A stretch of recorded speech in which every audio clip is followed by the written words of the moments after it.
ഹരീഷ് ശരിക്കും അനുകരിക്കാൻ ആഗ്രഹിക്കുന്ന ഒരാൾ കൂടിയാണ് സാർ എന്ന് പറഞ്ഞു കേട്ടിട്ടുണ്ട്. അതെ, എങ്ങനെയാണ് പുള്ളി അനുകരിക്കുക എന്ന് പറഞ്ഞാൽ എന്താണ് ഹരീഷ്? അത് ഹരിഹരൻജിയുടെ വോയിസോ അദ്ദേഹത്തിൻ്റെ എക്സിക്യൂഷനോ അനുകരിക്കാൻ ബുദ്ധിമുട്ടാണ്. ഇപ്പം എൻ്റെ ഒരു അറിവ് ശരിയാണെങ്കിൽ വളരെ ക്ലോസ് ആയിട്ട് ഹരിജിയുടെ വോയിസും സ്റ്റൈലും അനുകരിക്കുന്ന ഒരാളെ എനിക്കറിയാം. അത് നമ്മുടെ വീത്തരാഗേട്ടനാണ്, കോഴിക്കോടുള്ള. അപ്പോൾ പുള്ളി മറ്റേ ബെന്നറ്റ് വീത്തരാഗ് എന്ന് പറഞ്ഞ പുള്ളി പാട്ടുകളൊക്കെ ചെയ്തിട്ടുണ്ട്. പണ്ട് മഴ ഞാൻ അറിഞ്ഞിരുന്നില്ല പാട്ട് ഹരിജിയെ കൊണ്ട് പാടിച്ചത് വീത്തേട്ടനാണ്. അപ്പോൾ അദ്ദേഹം ഒഴിച്ച് ബാക്കി ആർക്കും തന്നെ ഇദ്ദേഹത്തിനെ അനുകരിക്കാൻ പറ്റിയതായിട്ട് ഞാൻ കണ്ടിട്ടില്ല. വോയിസ്, ടെക്സ്ചർ, അതുപോലെ അദ്ദേഹം പാടുന്ന ഒരു മീറ്റർ.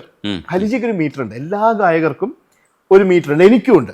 ഇപ്പൊ പാടുന്ന ഏത് ചെറിയൊരു കുട്ടി എടുത്താലും ആ കുട്ടിയുടെ സിംഗിങ്ങിൽ ഒരു മീറ്റർ ഉണ്ടാവും. നമ്മൾ കാലക്രമത്തിൽ ഇങ്ങനെ അടിച്ച് പഠിപ്പിച്ച് ആ മീറ്റർ മറ്റൊരാളുടെ മീറ്റർ ആക്കും ഒന്ന്. പക്ഷേ എല്ലാ ജനിച്ചു വരുന്ന കലാകാരനും ഒരു മീറ്റർ. ഈ ഹരിജിയുടെ മീറ്റർ ഭയങ്കര ഇനിമിറ്റബിൾ ആണ്. അദ്ദേഹത്തിന്റെ വോയിസിൽ അദ്ദേഹത്തിന്റെ ആ വോയിസ് ബോക്സിൽ നിന്ന് മാത്രം ചെറിയ ഞാൻ ഇമിറ്റേറ്റ് ചെയ്യാൻ ശ്രമിക്കുന്നത് പുള്ളിയുടെ ഒരു കോമ്പസിഷണൽ സ്റ്റൈൽ. പുള്ളി ഒരു സംഗതി എന്നുള്ള സംഭവം എടുത്താൽ അദ്ദേഹം അതിനെ അപ്രോച്ച് ചെയ്യുന്ന ഒരു രീതിയുണ്ട്. ആ അപ്രോച്ച് ഭയങ്കരമായിട്ട് എന്നെ ചെറുപ്പം തൊട്ട്, ഞാൻ നേരത്തെ പറഞ്ഞല്ലോ, ആ സമയം തൊട്ട് ആ അപ്രോച്ച് എന്നെ ഭയങ്കരമായിട്ട് ഇൻഫ്ലുവൻസ് ചെയ്തിട്ടുണ്ട്. അപ്പോൾ ആ അപ്രോച്ചിനെ ഞാൻ ഒരുപാട് അതിലേക്ക് എത്താനും അല്ലെങ്കിൽ അതിൽ നിന്ന് ഉൾക്കൊണ്ട് ആ ഒരു സ്റ്റൈൽ ഡെവലപ്പ് ചെയ്യാനും ഒക്കെ സ്ഥിരം ശ്രമിക്കുന്ന ഒരാളാണ്. പക്ഷേ പുള്ളിയുടെ ആ സിംഗിങ് സ്റ്റൈൽ അല്ലെങ്കിൽ ആ പ്രൊജക്ഷൻ, അത് ലിറ്ററലി ഇമ്പോസിബിൾ. താങ്കൾ പോയി ചോദിച്ചു നോക്കി ഏത് അദ്ദേഹത്തെ ഇഷ്ടപ്പെടുന്ന ആലോചന, ആ പ്രൊജക്ഷൻ ഇമിറ്റേറ്റ് ചെയ്യാൻ പറ്റില്ല. അത് അനുകരണം ചെയ്യാനേ പറ്റാത്ത ഒരു പ്രൊജക്ഷനാണ്. ഇറ്റ്സ് ഇൻസെയിൻ, പറയാണ്ടിരിക്കാൻ പറ്റില്ല. അത് വിദ്യാസാഗർ ഷോയിൽ ഹരീഷ് ഓ ദിൽറുബ പാടുന്ന സമയത്ത് ഹരിഹരൻ അടുത്തിരുന്ന് ആ പ്രസൻസിൽ ആ സാധനം ചെയ്യുന്ന സമയത്ത് നമുക്ക് ഉണ്ടാവാൻ സാധ്യതയുള്ളൊരു ഒരു തരിപ്പോ ഇല്ലെങ്കിൽ എന്തായിരിക്കും ഹരീഷിൻ്റെ മനസ്സിൽ അപ്പോൾ പോയത് ആ പ്രസൻസിൽ ചെയ്യുന്നത്? അതൊരു ഭയങ്കര മാനിഫെസ്റ്റേഷൻ ആണ്. അപ്പം ഞാൻ തീരെ പ്രതീക്ഷിക്കാത്ത ഒന്ന് രണ്ട് കാര്യങ്ങൾ അന്ന് എനിക്കറിയാൻ പറ്റിയത്. ഞാൻ ഹരിജി എന്ന് പറയുമ്പോൾ നമുക്ക് ഹരിജി അറിയാം, നമ്മളെല്ലാ പ്രോഗ്രാമിലും പോകുന്നു. പക്ഷെ ഹരിജിക്ക് നമ്മളുടെ എക്സിസ്റ്റൻസ് അറിയും എന്നുള്ളത് നമ്മൾ റിമോട്ടായിട്ട് പോലും പ്രതീക്ഷിക്കുന്നില്ല. പ്രധാനമായിട്ടും നോക്കിയാൽ ഞാൻ ഒരു മ്യൂസിക് ഇൻഡസ്ട്രിയിൽ അങ്ങനെ നിലനിന്നു പോകുന്ന ഒരാളല്ല. ഞാനൊരു സ്വതന്ത്ര സംഗീതജ്ഞൻ, എൻ്റെ ബാൻഡിൻ്റെ ആ ഒരു നീഷ് സ്പേസിൽ ഓപ്പറേറ്റ് ചെയ്യുന്നതല്ല. അതൊരു സിനിമാ രംഗത്ത് കാര്യമായിട്ട് പ്രവർത്തിക്കുന്ന ഒരാളല്ല. അത്രയും ഒരു സിനിമ മ്യൂസിക്കിൽ അത്രയൊരു റെപ്പർട്ടുവർ എനിക്കില്ല. അപ്പോൾ നമ്മൾ പ്രതീക്ഷിക്കുന്നില്ല അപ്പോൾ ഹരിജിക്ക് ഇങ്ങനൊരു ഞാൻ എന്നൊരു വ്യക്തി ഉണ്ടാവും എന്നുള്ള ഒരു ചെറിയൊരു ഒരു സൂചന പോലും അദ്ദേഹത്തിന് ഉണ്ടാവും നമ്മൾ പ്രതീക്ഷിക്കുന്നത്. അപ്പം എന്നെ കണ്ടപ്പോൾ പുള്ളി വന്നപ്പോൾ ഞാൻ വേഗം നടന്ന് ചെന്നപ്പം പുള്ളി ആദ്യം പറഞ്ഞത്, I know of you, I'm aware of your music, you are doing pretty well for yourself. ഇതാണ് ലിറ്ററലി പറഞ്ഞത് ഇംഗ്ലീഷിൽ. അപ്പം നമുക്ക് ആദ്യം കിട്ടിയത് പുള്ളിക്ക് ഞാനെന്നുള്ളൊരു വ്യക്തി എക്സിസ്റ്റ് ചെയ്യുന്നുണ്ടെന്ന് അറിയുന്നത് തന്നെ ഒരു മെഡൽ കിട്ടുന്നവരാണ്. പുള്ളി അവിടെ പാട്ട് നന്നായ അതൊന്നും നമ്മൾ ചിന്തിക്കുന്നേ ഇല്ല. പാട്ടിനെ കുറിച്ചൊന്നും പുള്ളി ഒന്നും പറഞ്ഞില്ലെങ്കിലും നമുക്ക് കുഴപ്പമില്ല. അപ്പോൾ അന്ന് പുള്ളിയാണ് അപ്പോൾ പറഞ്ഞത്, ഇയാൾ എൻ്റെ പാട്ടുകളൊക്കെ ഇങ്ങനെ കവറൊക്കെ ചെയ്യുന്ന ഒരു കക്ഷിയാണ്. അപ്പം ഈ ദിൽറുബ, അപ്പോൾ എനിക്കൊന്ന് വിദ്യാജിയോട് ഹരിജിയാണ് ഇങ്ങനെ പറഞ്ഞത്. അപ്പം ഞാൻ ഉണ്ട്, പക്ഷേ ഹരീഷ് പാടട്ടെ, അയാൾ ഈ പാട്ട് പാടട്ടെ, I will listen, I will be there on stage. അപ്പോൾ വിദ്യാർത്ഥിയുടെ മാനേജർ മുരുകൻ സാറുണ്ട്. അപ്പോൾ പുള്ളി എന്നെ ഫോണിൽ വിളിച്ചിട്ടാണ് ഇത് പറയുന്നത്. അപ്പം Hariji wants you to sing O Dilruba, he will be there, you can sing it as a tribute എന്ന് പറഞ്ഞാൽ. അപ്പോൾ ഈ ഓ ദിൽറുബ ഗാനമേളകളിൽ ഞാൻ എണ്ണിയാലൊടുങ്ങാത്തത്രയും പ്രാവശ്യം ഞാൻ ഈ പാട്ട് പാടിയിട്ടുണ്ട്. എന്ന് വെച്ച് കഴിഞ്ഞാൽ എനിക്ക് തന്നെ എടുക്കാൻ പറ്റാത്ത അത്രയും പ്രോഗ്രാമിൽ ഞാൻ ഈ പാട്ട്, ഞാൻ ബൈ ദ വേ എന്നെക്കുറിച്ച് അധികം അറിയാത്തൊരു കാര്യം, എനിക്കൊരു പ്രെറ്റി ലോങ് ഗാനമേള പാസ്റ്റ് ഉണ്ട്. ഇഷ്ടം പോലെ ഗാനമേളകൾ പാടിയിട്ടുണ്ട് ഈ ബാൻഡ് സീനിലേക്ക് വരുന്നതിന് മുമ്പ്. അപ്പം അന്നിപ്പോൾ ചോദിച്ചതിന് മറുപടി എനിക്ക് ആ പാട്ട് നന്നായി അറിയാം. എന്ന് വെച്ചാൽ ഓർക്കസ്ട്രേഷൻ ആണെങ്കിലും ക്യൂ ആണെങ്കിലും എവിടെ എപ്പോൾ വരും, ഏത് സംഗതി എങ്ങനെ വരും, എന്ത് മൗത്തിങ് ആണ്, എന്ത് ഇൻറ്റർനേഷൻ ആണെന്നുള്ളതൊക്കെ ബൈ ഹാർട്ട് അറിയാം. അന്ന് ആകെ ശ്രമിച്ചത്, ഞാൻ ആഗ്രഹിച്ച ഒരു 2-3 പോയിന്റ് ആ പാട്ടിൽ.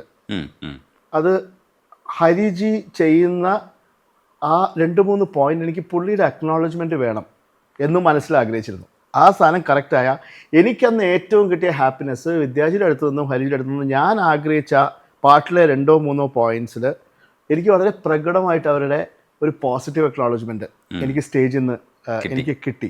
അപ്പം നമ്മൾ ചിന്തിക്കുന്ന, കാരണം ഈ പാട്ട് കേരളത്തിൽ എത്രയോ ഗായകർ അത്രയും മനോഹരമായിട്ട് പാടുന്ന പാട്ടാണ്. എനിക്കൊരു എക്സ്ട്രാ സ്പെഷ്യാലിറ്റി ഒന്നും ഈ ഓതിലൂടെ പാടുന്നതിലില്ല. എനിക്കൊന്നും ഇപ്പോൾ എത്രയോ കുട്ടികൾ ഇപ്പോൾ റിയാലിറ്റി ഷോ എടുത്താൽ തന്നെ എത്രയോ പേര് അത് മനോഹരമായിട്ട് എക്സിക്യൂട്ട് ചെയ്യുന്നുണ്ട്. പക്ഷേ എനിക്കങ്ങനെ ഒരു ചാൻസ് കിട്ടിയപ്പോൾ എനിക്ക് ഉറപ്പാവണമായിരുന്നു, എനിക്ക് ആ കിട്ടിയ അവസരത്തിൽ ആ 2-3 ന്യൂആൻസസ് ആ പാട്ടിലെ മലരമ്പുകൾ എന്നുള്ള സംഗതി, അല്ലെങ്കിൽ ഹരിജ് ഒരു നമ്മളെപ്പോഴും ആലോചിക്കുമ്പോൾ ഹരിജിക്കൊരു ആറ്റിറ്റ്യൂഡ് ഉണ്ട്. ഇപ്പോൾ നമ്മൾ സാധാരണ ഒരു ട്യൂൺ വിളിച്ചാൽ നിന്റെ അഴകിലേ ഇങ്ങനെയാണ് കിട്ടുക ട്യൂൺ. അപ്പോൾ ഹരിജി പാടുമ്പോൾ നിന്റെ അഴകിലേ ഇങ്ങനെ സാധനമുണ്ട്. അത് പുള്ളിയുടെ സാധനമാണ്. അപ്പോൾ അത് നമുക്ക് അദ്ദേഹത്തെ ആ ഒരു ബോൾ പാർക്കിൽ ആ ഒരു വിസിനിറ്റിയിൽ പാടുക എന്നുള്ളത് ഭയങ്കര സന്തോഷമാണ് നമുക്ക്.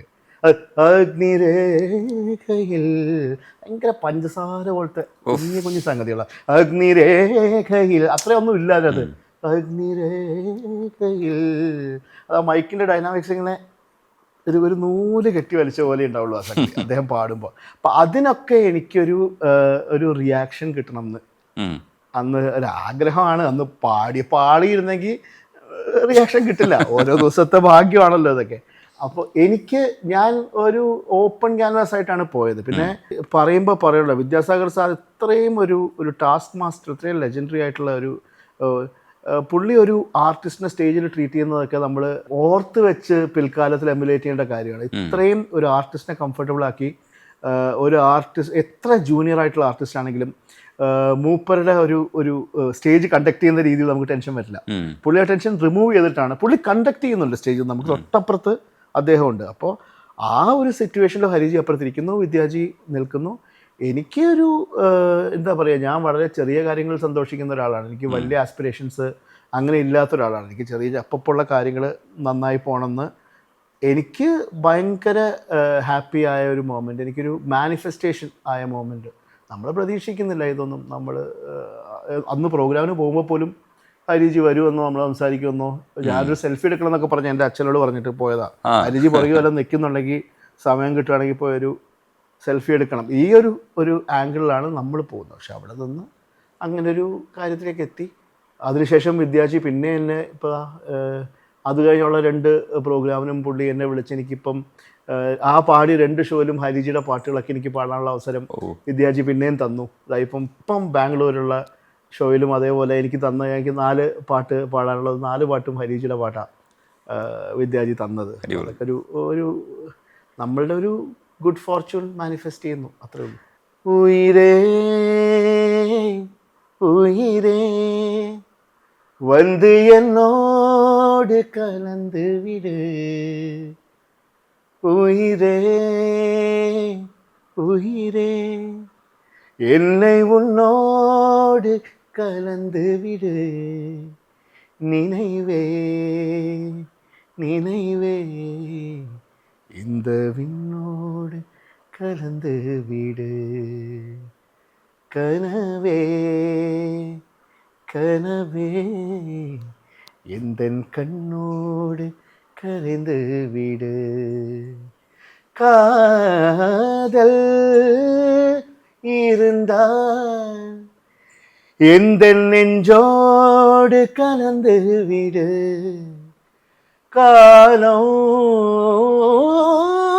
தடுத்தால் என்னை மண்ணோடு கலந்து விடு, உயிரே உயிரே வந்து என்னோடு கலந்து விடு, நினைவே நினைவே இந்த விண்ணோடு கலந்து விடு.